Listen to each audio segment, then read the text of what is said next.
Hello student, स्वागत है आपका साइंस पार्क यूट्यूब चैनल पर। आज हम सॉल्व करने जा रहे हैं class 12 biology 2023 October 2023 set A. चलिए स्टार्ट करते हैं।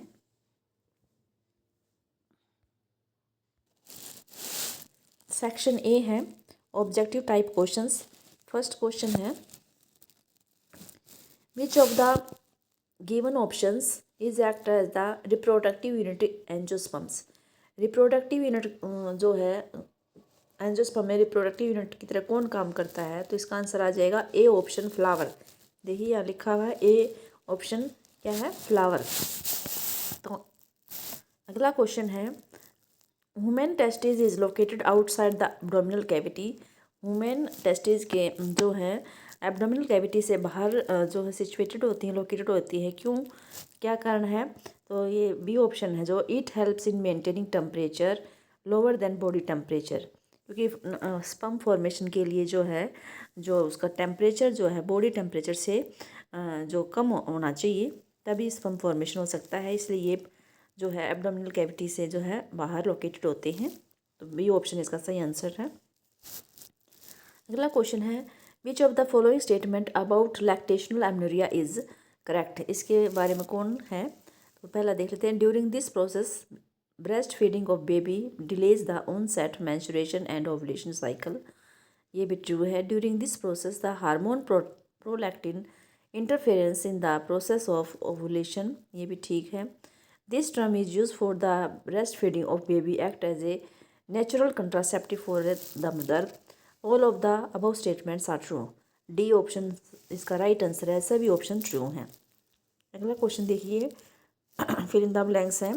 What is dash is the pattern of inheritance where F1 phenotype resembles only one of the two parents। सिर्फ एक पेरेंट से रिजेंबल करेगा। डोमिनेंस आ जाएगा इसका आंसर। इनकम्प्लीट में तो दोनों के बीच का होता है, किसी से रिजेंबल नहीं करता। मल्टीपल एलील्स में नहीं है, जीन्स भी नहीं है, तो डोमिनेंस है। ए ऑप्शन इसका सही आंसर है। अगला क्वेश्चन देखिए, the gene sequence that codes for proteins are called exons. यानी वो सीक्वेंस जो प्रोटीन बनाएगा वो है एक्सोन्स। एक्सोन्स एक्सप्रेस करता है, तो ए ऑप्शन सही है। अगला क्वेश्चन देखिए, which of the following statement is true for the theory of spontaneous generation. Spontaneous generation के लिए कौन सा स्टेटमेंट ट्रू है। A life arose from pre existing life, नहीं। Both living and non living plays important role in the evolution life, नहीं। तो अगला है life rise from the non living things. ये है स्पॉन्टेनियस जनरेशन की स्टेटमेंट, तो सी ऑप्शन सही आंसर है इसका। अगला है, dash is the function of mast cells in allergy responses. Secretion of histamine, जब एलर्जी होती है तो हिस्टामिन रिलीज हो जाता है मास्ट सेल से, तो सी ऑप्शन इसका सही आंसर है। अगला क्वेश्चन है, lactic acid bacteria beneficial for womens. Womens के लिए बेनिफिशियल कैसे है, because they improve the nutrient quality of the curd by increasing the vitamin B12। ये भी ट्रू स्टेटमेंट है। B check the growth of the disease causing microbes in the stomach. ये भी ठीक है। तो both A and B, C option सही answer आ जाएगा इसका। अगला क्वेश्चन है, which one of the following is a plasmid. Plasmid कौन है, तो PBr322 ये प्लाज्मिड है। ए ऑप्शन सही है। The term biopiracy is related to, किससे रिलेटेड है, ट्रेडिशनल नॉलेज से। Isolation of genes from bio resources, isolation of bio molecules from bio resources. तो ऑल ऑफ द अबव, सभी तो डी सभी आ जाएगा। All of the above, D option सही है। अगला क्वेश्चन है, कंप्लीट करना सेंटेंस को। Self pollination is transfer of pollens of a flower on the stigma of the same flower. यानी सेल पोलिनेशन का मतलब है पोलन जो है एंथर से सेम फ्लावर के स्टिग्मा पर ट्रांसफर हो रहे हैं। अगला क्वेश्चन है, dash is the well accepted contraceptive pill. तो सहेली आंसर आ जाएगा। सहेली से वेल एक्सेप्टेड कंट्रासेप्टिव पिल है। What is the term used for phenomena by which a single gene regulating several phenotype. यानी एक जीन है और वो सेवरल फिनोटाइप को रेगुलेट करता है, तो उस फिनोमिना को प्लियोट्रोपी बोलते हैं। प्लियोट्रोपी आंसर आ जाएगा। What are the sacred groups, sacred groups क्या होते हैं? Tract of the forest that are left untouched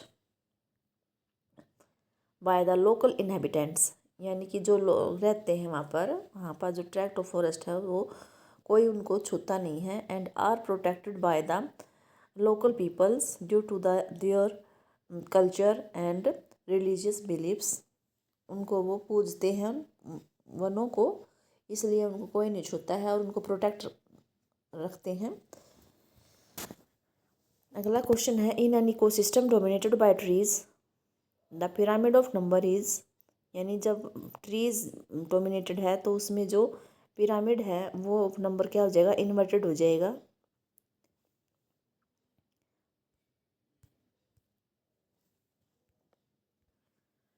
अगला सेक्शन स्टार्ट हो गया है, section B, very short answer type question. इसमें सभी क्वेश्चन 2 अंक के हैं।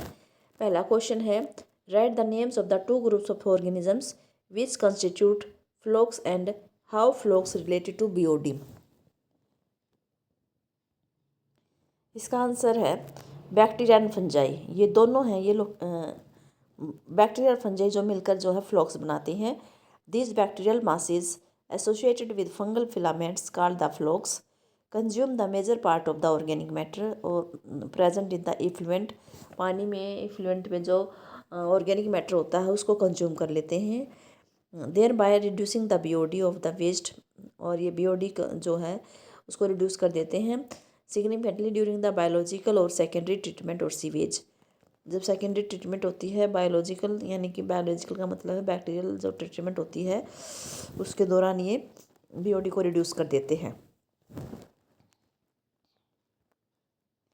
अगला क्वेश्चन है, the 2 microbes are listed below, name the product produced by each one of the them, यानी कि ये नीचे दे रखे हैं माइक्रोब दे रखे हैं, ये कौन सा प्रोडक्ट को प्रोड्यूस करते हैं ये बताना है। एस्परजिलस नाइगर जो है ये सिट्रिक एसिड बनाता है। ट्राइकोडर्मा पोलिस्पोरम क्या साइक्लोस्पोरिन ए बनाता है, ये आ जाएगा इसका। अगला क्वेश्चन है, what are the 2 core techniques that enable the development of the biotechnology, 2 technique के बारे में बताना है जो बायोटेक्नोलॉजी में के डेवलपमेंट में सहायक है। देखिए जो टेक्निक है, helpful in altering the chemistry of, पहली तो है जेनेटिक इंजीनियरिंग टेक्निक है, दूसरी मेंटेनेंस ऑफ स्टेराइल एनवायरनमेंट है। ये 2 टेक्निक हैं जो बायोटेक्नोलॉजी में हेल्प करती हैं। तो जेनेटिक इंजीनियरिंग क्या टेक्निक क्या है? ये हेल्पफुल है in altering the chemistry of DNA and RNA after that modified molecules are introduced into the host cell to get desired characters। अगला मेंटेनेंस ऑफ स्टेराइल एनवायरनमेंट है, helpful in maintaining the growth of the only desired microorganisms for the manufacturing of the biotechnology products.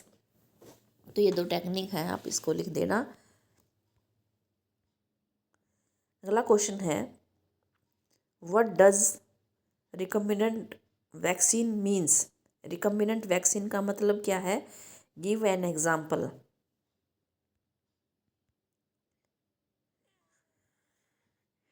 Recombinant vaccine देखिए क्या होती है, a vaccine produced by the recombinant DNA technology, वो vaccine जो recombinant DNA technology से produce होती है उसको रिकम्बिनेंट वैक्सीन बोलते हैं। डीएनए एनकोडिंग एंड एंटीजन, एक डीएनए लेंगे जो कि एंटीजन को एनकोड करता है, उसको इंसर्ट कर देते हैं इनटू द बैक्टीरियल और मैमेलियन सेल्स के अंदर to stimulate an immune response, ताकि उसकी जो सेल है इम्यून रिस्पॉन्स को स्टिमुलेट कर दे। Expressing the antigens in these cells, और इसमें जो एंटीजन्स हैं वो एक्सप्रेस करेंगे फिर जो हमने इसमें डाला है। And then purifying them, example है हेपेटाइटिस बी। जैसे हेपेटाइटिस बी का जो वैक्सीन है वो डीएनए टेक्नोलॉजी से बनाया गया है।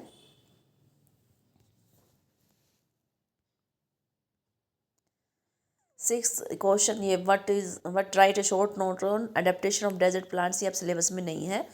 अगला क्वेश्चन देखते हैं, distinguish between the any one of the following, यानी कि ए और बी 2 दे रखे हैं, इनमें से हमने एक करना है, इनमें से डिफ्रेंशिएट करना है। Grazing food chain and detritus food chain या प्रोडक्शन एंड डिकम्पोजिशंस, इन दोनों क्वेश्चंस में से एक क्वेश्चन करना है ए बी में से।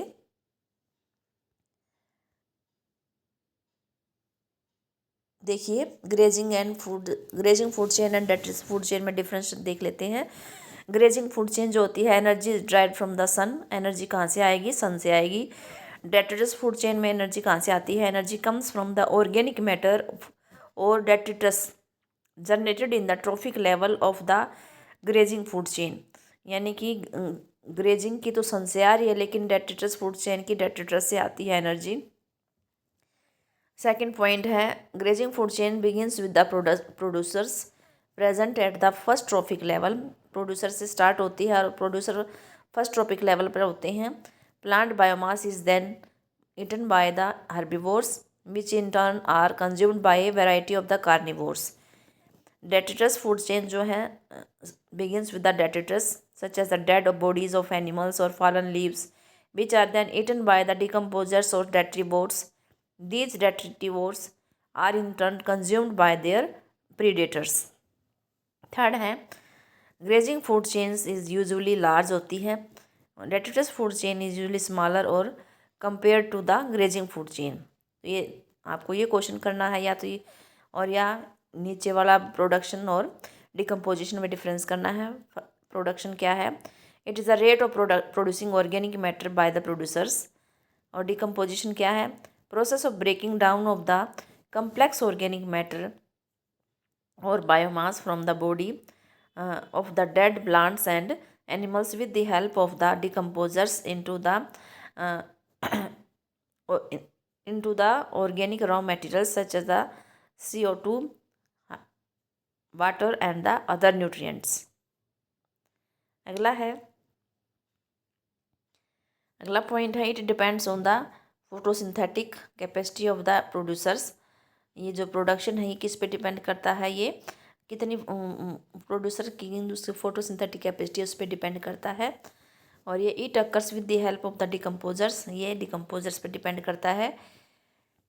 Sunlight is required by plants for primary productions, इसमें सनलाइट की ज़रूरत पड़ती है। Sunlight is not required for the decomposition bye the decomposers, sunlight की ज़रूरत नहीं पड़ती। अगला क्वेश्चन है, define biodiversity and right it's important components. Biodiversity को डिफाइन करना है और इसके इम्पोर्टेंट कंपोनेंट बताने हैं। देखिए बायोडाइवर्सिटी क्या होती है, biodiversity is the variety of the living forms present in various ecosystems. Variety of living forms है, यानी कि number and types of the organism present of the earth के ऊपर कितने नंबर हैं और कितनी वैरायटी है किसी भी लिविंग स्पीसीज़ की जो कि अर्थ पे है, उसको बायोडाइवर्सिटी बोल देते हैं। 3 इम्पोर्टेंट मेन कंपोनेंट्स हैं इसके, जेनेटिक डाइवर्सिटी, स्पीसीज बायोडाइवर्सिटी और इकोसिस्टम डाइवर्सिटी। तो इस तरह से आप ये लिख सकते हैं।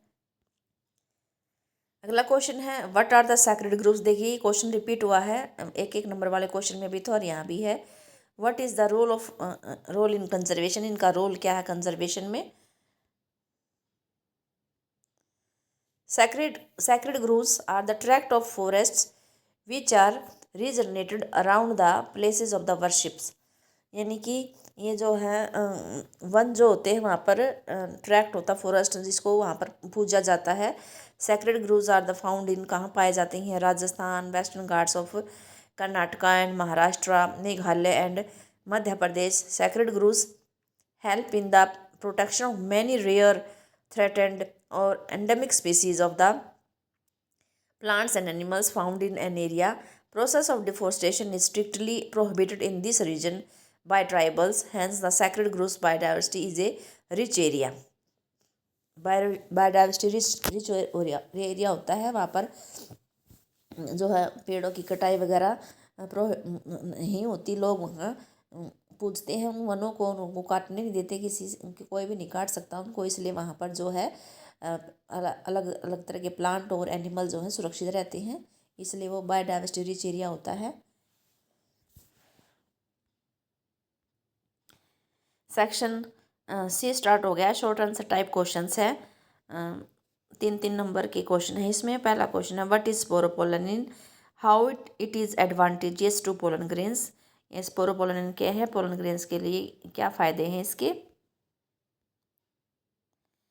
देखिए The organic material of exine of pollen grain is sporopollenin. Pollen grain की आउटर मेम्ब्रेन होती है एक्साइन, वो एक्साइन जो है वो स्पोरोपोलन की बनी होती है। This is the most resistant biological material. Sporopollenin जो है मोस्ट रेजिस्टेंट बायोलॉजिकल मटेरियल है known so far. It protects pollen grains from the damages. Exine on pollen grain is not a continuous layer, it is thin at places and pollen tube germinates by growth of intine through these thin parts of the exine called germ pores. Sporopollen जो ऐसा है, ये जो है withstand with high temperatures, alkali acids, no enzymes are known to degrade this sporopollen। तो इसलिए ये protect करता है पोलन ग्रेन्स को डैमेज होने से, क्योंकि ये हाईली रेजिस्टेंट ऑर्गेनिक मटेरियल है। अगला क्वेश्चन देखिए, according to you what is the role of reproduction and child health care programs. तो RCH है, इसका क्या रोल है, हमारे अकॉर्डिंग क्या रोल है इसका ये बताना है। Reproduction and child health care RCH programs cover following reproduction related areas. First है creating awareness among people about the various reproduction related aspects. ये क्या करता है, लोगों के अंदर जो है अवेयरनेस, जागरूकता पैदा करता है रिप्रोडक्शन रिलेटेड एस्पेक्ट्स, जो भी जनन संबंधी जो भी एस्पेक्ट्स हैं, भाई कैसे अपने जनन अंगों को स्वस्थ रखना चाहिए, कैसे फैमिली को छोटा रखना चाहिए, हर एक कौन सी जनन संबंधी बीमारियां हैं, हम कैसे उनको स्वस्थ रखेंगे, कौन कौन सी प्रोटेक्शन के कौन कौन से तरीके हैं, कैसे बचाएंगे, एजुकेशन देते हैं, इस तरह से उनको अवेयर करते हैं। सेकंड है sport for building up A reproductively healthy society. तो इसलिए वो सपोर्ट करते हैं ताकि जो सोसाइटी हो रिप्रोडक्टिवली हेल्थी हो, by providing increased medical facilities, better postnatal care, better detection and cure of disease like STDs etcetera. इस तरह से ये अपने काम करता है।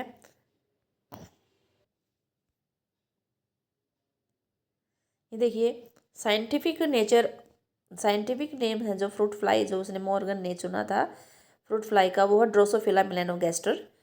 TH मॉर्गन प्रेफर, उसने इसको क्यों प्रेफर किया था ऑर्गेनिज्म को फॉर स्टडी के लिए, because of the following reasons. It has fast and short life cycle.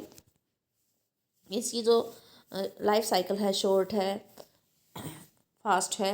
It has only 4 pairs of chromosomes, इसके पास सिर्फ 4 पेयर ऑफ क्रोमोसोम्स हैं। ये क्विकली रिप्रोड्यूस करता है। मेल और फीमेल जो होते हैं वो ईजिली डिस्टिंग्विश हो जाते हैं, पहचाने जाते हैं कौन मेल है कौन फीमेल है। और ये बहुत ज़्यादा इसके जो एक ही उसमें एक ही प्रोजनी में इसके बहुत सारे बच्चे प्रोड्यूस होते हैं, और इनके अंदर जो वेरिएशंस वगैरह हैं वो भी बहुत ज़्यादा है, जिससे स्टडी में आसानी हो जाती है। अगला क्वेश्चन देखिए, if a cross was carried out between a tall and dwarf plant pea plants, tall और ड्वार्फ पी प्लांट्स में क्रॉस किया गया, रिजल्ट जो उनके 50% पेरेंटल करेक्टर आए, तो हमें बताना है demonstrate the cross with the help of punnett square. हमें क्रॉस करके दिखाना है, और name of the type of the cross carried out, उसका जो है क्रॉस के बारे में बताना है, किस तरह का क्रॉस। पन्नट स्क्वेयर देखिए, यहाँ पे जो है पेरेंट है टाल और ड्वार्फ है। जो फिनोटाइप तो होगी इसकी टाल ड्वार्फ, जो जीनोटाइप है ये एक तो हेट्रोजाइगस डोमिनेंट हो गया है, डबल टी ना कैपिटल टी और स्मॉल टी। या ड्वार्फ में जो जीनोटाइप है दोनों स्मॉल टी हैं। होमोजाइगस रिसेसिव पेरेंट हो गया एक पेरेंट। फिर है इनके गैमेट बन गए कैपिटल टी स्मॉल टी, इसके दोनों स्मॉल टी हैं।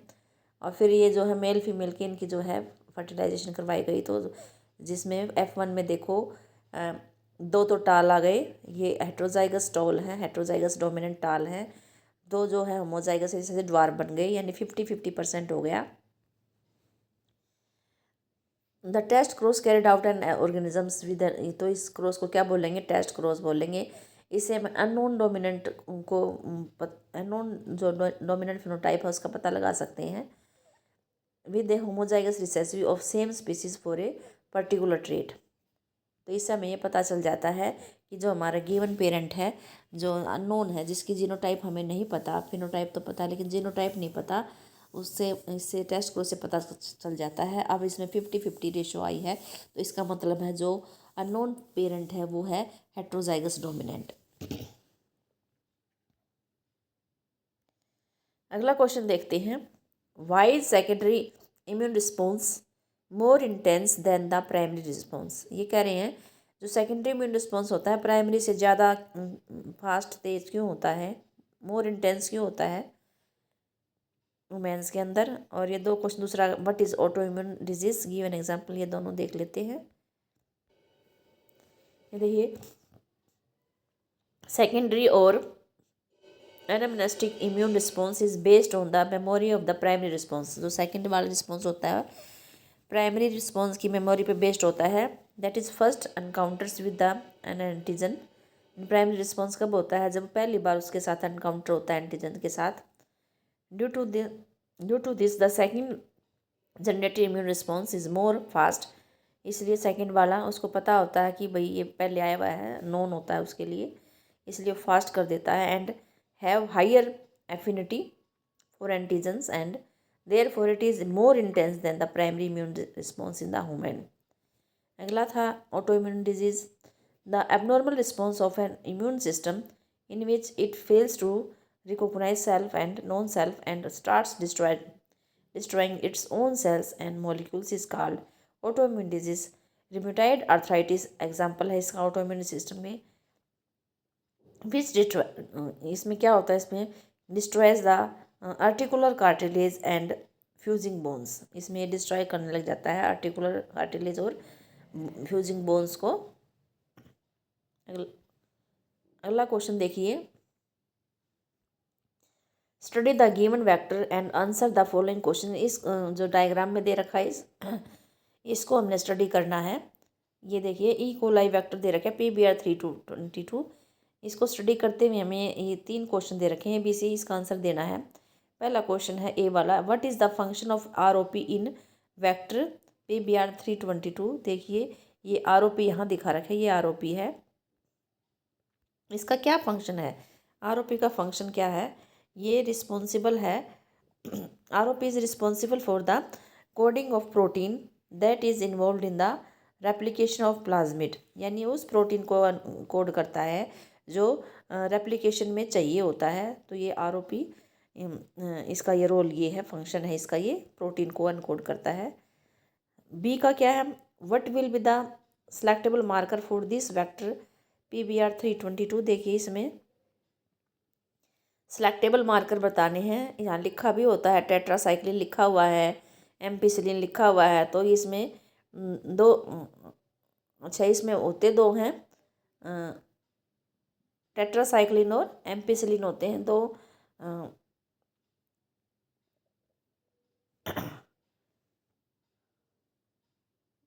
दो होते हैं भाई इसमें, एम्पिसिलिन और टेट्रासाइक्लिन।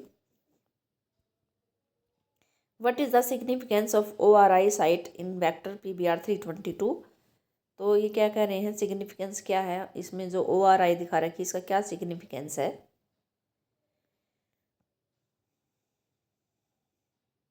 ORI जे जेनेटिक सीक्वेंस होता है that acts as a initiative sites for the replication of DNA। ORI जो है इनिशिएटिव साइट्स है जहाँ पर रेप्लिकेशन स्टार्ट होता है। अगला क्वेश्चन देखिए, what are cry proteins, name an organism that produces it, how has man exploited this protein to his benefit. कैसे उसने एक्सप्लॉइट किया है। देखिए cry proteins are insecticidal crystal toxins. Proteins क्या होते हैं, इंसेक्ट को मारने वाले क्रिस्टल टॉक्सिन्स होते हैं, encoded by the cry genes. और कौन इन क्राई प्रोटीन को कौन अनकोड करता है, cry genes. Which form inactive prototoxin, ये जो है ये जिन जो है इनएक्टिव प्रोटॉक्सिन बनाते हैं विद बैक्टीरियम बैसिलस थुरिनजेनेसिस। और किसमें, बैक्टीरिया का नाम है Bacillus thuringiensis. Human exploit these proteins by incorporating cry genes into crops. वो ह्यूमन कैसे एक्सप्लॉइट कर रहा है इसको, इसका जो क्राइजीन है उसको वो क्रॉप्स के अंदर डाल देता है, जैसे BT corn, to create transgenic plants that are resistant to pests, reducing the needs for chemical insecticides. The proteins encoded by the genes CRY1AC and CRY2AB control the cotton bollworms. That of CRY1AB controls the corn borer.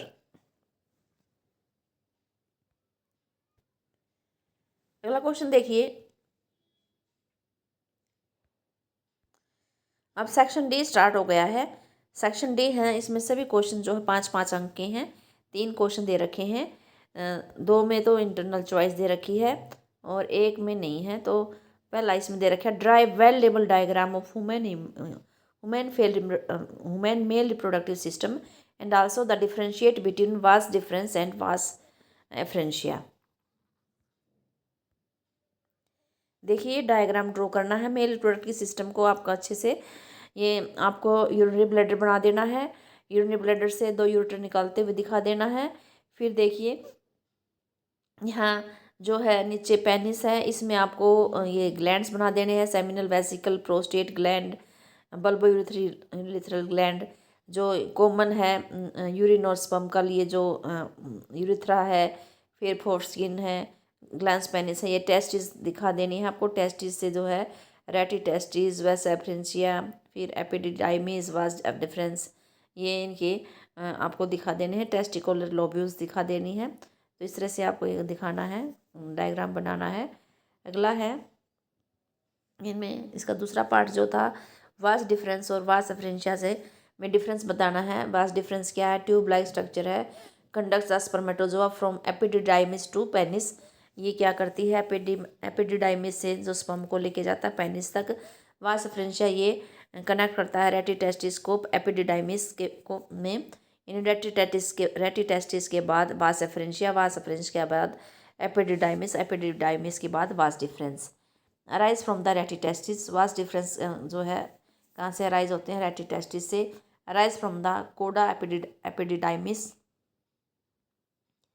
Only 2 in number, ये 2 होते हैं। Vary from 15 to 20 numbers. ये thick होती है vas deferens, ये fine होती हैं। Lining has many stereocilia. इसकी जो लाइनिंग होती है उसमें बहुत से स्टेरियोसिलिया होते हैं। इसमें सीलेटेड सेल्स होती हैं लाइनिंग में। अगला क्वेश्चन देखिए,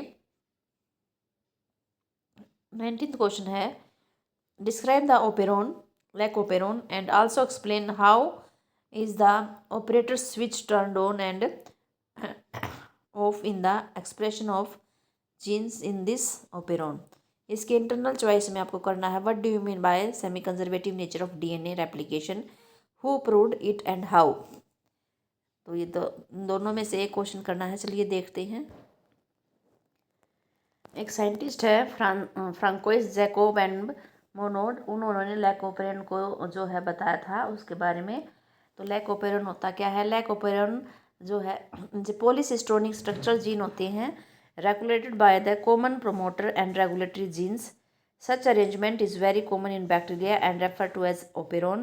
लैक का मतलब है यहाँ लैक्टोज से है। Lac operon consist of 1 regulatory gene जिसको आई जीन बोलते हैं, और आई जो है ये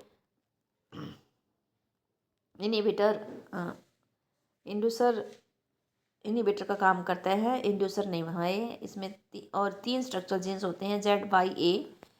आई gene codes for the repressor of the lac operon. Z gene codes for the beta galactosidase which primarily responsible for the hydrolysis of the disaccharides lactose into the monomeric units galactose and glucose. Y gene codes for the permeases which increases the permeability of the cell to beta galactosides. The A genes encodes a transacetylase. All the 3 genes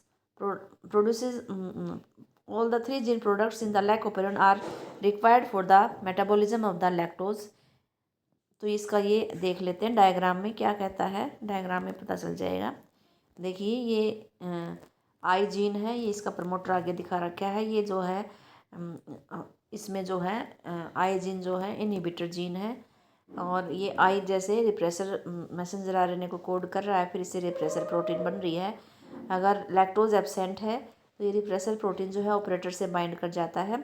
operator bind करने के बाद जो है ZYA जो हमारी ये gene है, structural gene है, ये स्विच ऑफ हो जाते हैं, ये अपना फंक्शन नहीं कर पाते हैं, ट्रांसक्राइब नहीं हो पाएंगे। अगर प्रेजेंस ऑफ लैक्टोज की प्रेजेंस में क्या होता है, लैक्टोज इंड्यूसर का काम करता है। तो आई तो वैसे ही काम करेगा जैसे चाहे लैक्टोज प्रेजेंट है चाहे नहीं। ये देखिए सेम तरह से काम कर रहा है। इसने रिप्रेसर मैसेंजर आरएनए बनाया, रिप्रेसर मैसेंजर आरएनए से ये रिप्रेसर प्रोटीन बन गया। रिप्रेसर प्रोटीन देखिए वहाँ एब्सेंट था लैक्टोज, तो वो ऑपरेटर से बाइंड हो गया, लेकिन यहाँ लैक्टोज प्रेजेंट है यानी इंड्यूसर प्रेजेंट है। ये इंड्यूसर प्रेजेंट होता है तब ये रिप्रेसर प्रोटीन से बाइंड हो जाता है और रिप्रेसर प्रोटीन को इनएक्टिव बना देता है। ये इनएक्टिव होने के बाद ये ऑपरेटर से बाइंड नहीं कर पाता और ये स्विच ऑन रहता है। Structural gene operator switch on रहता है और ये स्ट्रक्चरल जीन फिर देखो इससे लैक मैसेंजर आरएनए बनते हैं, फिर बीटा गैलेक्टोसाइडेज, परमेजेज और ट्रांसएसिटाइलेज, ये ट्रांसक्रिप्शन भी होगी, ट्रांसलेशन भी होगी, सब काम हो गया। तो ये स्विच ऑन है। तो लैक्टोज प्रेजेंट है तो स्विच ऑन है, लैक्टोज एब्सेंट है तो स्विच ऑफ हो गया, यानी कि लैक्टोज एक इंड्यूसर की तरह काम करता है। Lactose is a substrate for the enzyme beta galactosidase and it regulates switching on and off the operon, hence it is called the inducers. In the absence of a carbon source such as glucose, if lactose is provided in the growth medium of the bacteria, lactose is transported into the cells of the action of permeases. Very low level of expression of lac operon has to be present in the cell all the time, otherwise lactose cannot enter the cells. Lactose then induces the operon in the following manner. The repressor of the operon is, जो मैंने अभी ऊपर समझाया वही बातें अब चल रही हैं। रिप्रेशर बना देगा, operon is synthesize all the time constitutively. अभी मैंने बताया चाहे लैक्टोज प्रेजेंट है चाहे नहीं प्रेजेंट है तो रिप्रेशर तो हमेशा ही बनेगा, आईजीन बनाएगा। रिप्रेशर प्रोटीन जो है बाइंड कर जाता है ऑपरेटर रीजन से of the operon and prevents RNA polymerase from transcribing the operon. In the presence of an inducer such as lactose or allolactose, the repressor is inactivated by the interaction with the inducer. This allows RNA polymerase access to the promoter and transcription proceeds. Regulation of lac operon can also be visualized in the regulation of enzyme synthesized by its substrate. Regulation of lac operon by repressor is referred to as the negative regulation. Lac operon is under control of positive regulation as well. तो इस तरह से आप lac operon के बारे में बता सकते हैं। और इसका जो इंटरनल चॉइस में था ये मैथ्यू, ये बताना है कि भाई डीएनए रेप्लिकेशन जो है प्रूव करना है, किसने प्रूव किया था कि ये सेमी कंजर्वेटिव है या नहीं। तो मैथ्यू मेसल्सन और फ्रैंकलिन स्टाइल्स ने एक्सपेरिमेंट करके प्रूव किया था कि DNA replicate semi conservatively. Semi conservatively का मतलब क्या होता है, जब रेप्लिकेशन होती है तो जो पेरेंट डीएनए से जो डॉटर डीएनए बनते हैं, उन डॉटर डीएनए में हाफ जो डीएनए होता है वो पेरेंट्स से आता है और हाफ जो होता है वो न्यूली सिंथेसाइज्ड होता है। इसी को बोलते हैं सेमी कंजर्वेटिव। सेमी माने हाफ और कंजर्वेटिव माने कि आधा जो पेरेंट्स से यूँ कहीं आ गया है डॉटर डीएनए में, तो इसलिए इसको सेमी कंजर्वेटिव बोला गया है। अब इसको प्रूव किया था कि सच में जो है पेरेंट डीएनए से हाफ डॉटर डीएनए में आ जाता है। तो इसके लिए क्या एक्सपेरिमेंट किया था उन्होंने इस्टा कोलाई लिया था, उन्होंने इस्टा कोलाई को ग्रो किया था N15 हैवी आइसोटोप नाइट्रोजन में अमोनियम क्लोराइड के उसमें उसको ग्रो किया। तो उन्होंने देखा कि उसमें सिर्फ नाइट्रोजन सोर्स आ गया था। उन्होंने बहुत कई जनरेशन तक उस इस्टा कोलाई को उसमें ग्रो किया था, तो उसके अंदर जो है नाइट्रोजन जो है हैवी नाइट्रोजन आ गया था सभी उनके अंदर, डीएनए के अंदर। इससे क्या हो गया था, उसके अंदर जो नया डीएनए बन रहा था उसमें N15 था।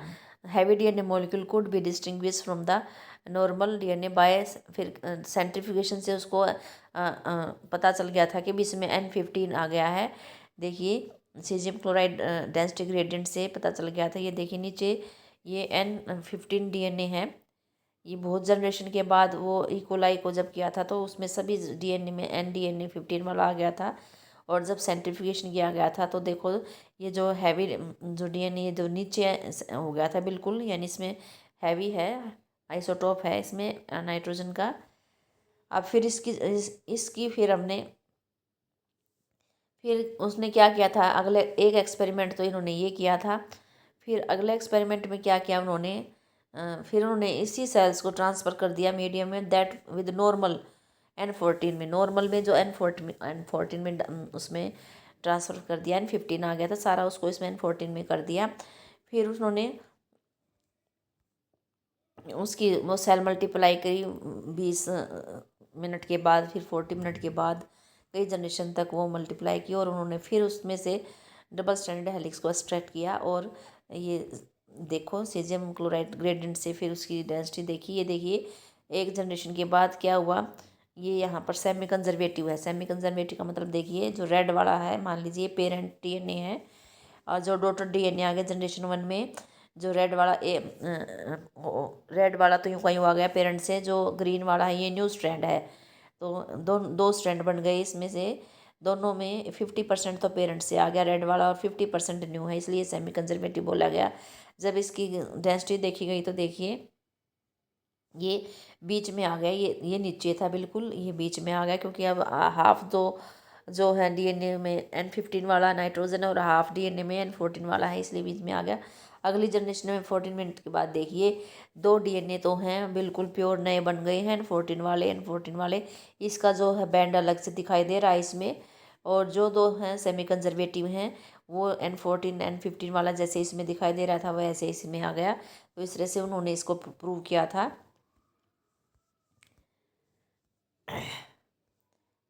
इससे बीच बीच का भी आ गया। तो 3 तरह के डीएनए हो गए। यहाँ तो बिल्कुल हैवी वाला था पहले वाले में, इसमें इंटरमीडिएट वाला था, इसमें इंटरमीडिएट भी है और लाइट वाला भी है। DNA extracted from the culture after another generation जो composed of equal amounts of this hybrid DNA and of the light DNA. तो इक्वल यानी कि जो 4 स्ट्रैंड बने हुए हैं, इसमें 50% तो न्यू हो गया, लाइट हो गया, 50% जो है हाइब्रिड है। तो इस तरह से उन्होंने इसको प्रूव कर दिया था। अगला क्वेश्चन देखिए, explain the evolution homology with the help of an example. Evolution homology बतानी है, और इसके इंटरनल चॉइस में दे रखा है explain adaptive radiation with the help of examples. ये क्वेश्चन देख लेते हैं। होमोलॉजी हम होमोलोगस ऑर्गन से बताएंगे इसको। The organs which are similar in origin and structure but have different functions. For example four limbs of whales, bats, cheetah and human share similarities in the pattern of bones of four limbs but perform different functions in these animals. They have similar anatomical structures. All of them have humerus, radius, ulna, carpals, metacarpals, and phalanges in their forelimbs. In these animals, the same structure developed along the different directions due to adaptations to different needs. This is divergent evolution, and these structures are homologous. Homology indicates common ancestry. अगले जो example है वो है vertebrate hearts और brains. In plants, thorn of bougainvillea and tendrils of cucurbita represents homology. अगला देखिए diagram दिखा रखे हैं। होमोलोगस ऑर्गन इन प्लांट्स के अंदर है। बोगेनविलिया थॉर्न जो है एक्सेल से निकला हुआ है, और टेंड्रिल भी है, लेकिन दोनों का फंक्शन जो है अलग हो जाता है। थॉर्न का फंक्शन प्रोटेक्शन है, और टेंड्रिल है इसको क्लाइंबिंग में हेल्प करता है। इस तरह से फोर लिम्ब देखो, मैन, चीता, व्हेल, बैट्स दिखा रखे हैं। इनके फंक्शन तो डिफरेंट है, लेकिन जो इनका स्ट्रक्चर है, एनाटॉमी है, ये सेम है। इसमें ह्यूमरस, रेडियस, अल्ना, फेलेंजेस और ये सब सिमिलर हैं। इसका इंटरनल वाला देखिए, डार्विन फिंचिस वाला, एडेप्टिव रेडिएशन वाला। इसमें एग्जांपल जो है इसमें डार्विन फिंचिस का दे रखा है, तो पहले हम वो कर लेते हैं। एडेप्टिव रेडिएशन की डेफिनेशन क्या है? The process of evolution of different species in a given geographical area starting from a point and literally radiating to other areas of geography habitat is called the adaptive radiation. एक example है Darwin finches. देखो इनकी beak दिखा रखी हैं, 1 2 3 4 beak हैं। एक ही जगह रह रहे हैं गैलापागोस आइलैंड, और लेकिन इनकी जो इसमें बीक्स में कितना जो है परिवर्तन आ गया है। ये भी इनके अकॉर्डिंग टू नीड्स अलग अलग हैबिटेट में रहे हैं, इसलिए उनका ये परिवर्तन आ गया है। तो अगला एग्जाम्पल जो है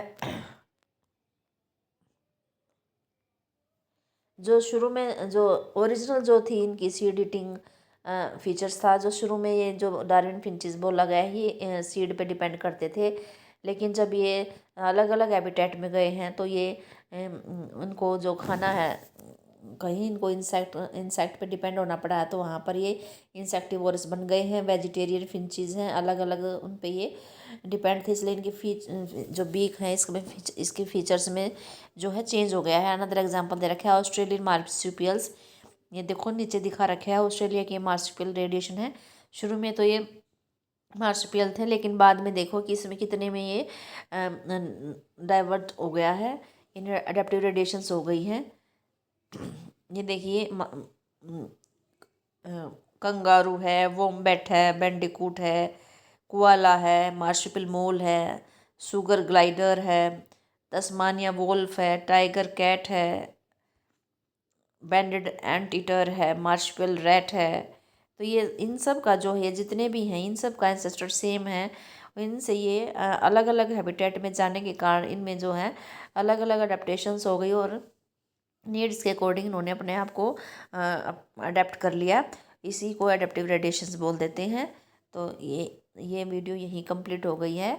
आप वीडियो को ज़रूर देखें। आप अगर आपको पसंद आ रही है तो लाइक करें, शेयर करें, कमेंट करें। डाउट है तो कोई भी, और चैनल पर नए हैं तो सब्सक्राइब ज़रूर करें, और अगले वीडियो के नोटिफिकेशन के लिए नोटिफिकेशन आइकन बटन दबा दीजिए। हम अगला अक्टूबर 2023 का सेट लेकर आएंगे, बी सेट भी लेकर आएंगे आपको यहीं। ये साइट किसी भी साइट पर ये क्वेश्चन पेपर आपको अवेलेबल नहीं होंगे, यहीं आपको इसी प्लेटफॉर्म पर मिलेंगे। तो मिलते हैं अगली वीडियो में। Thanks for watching.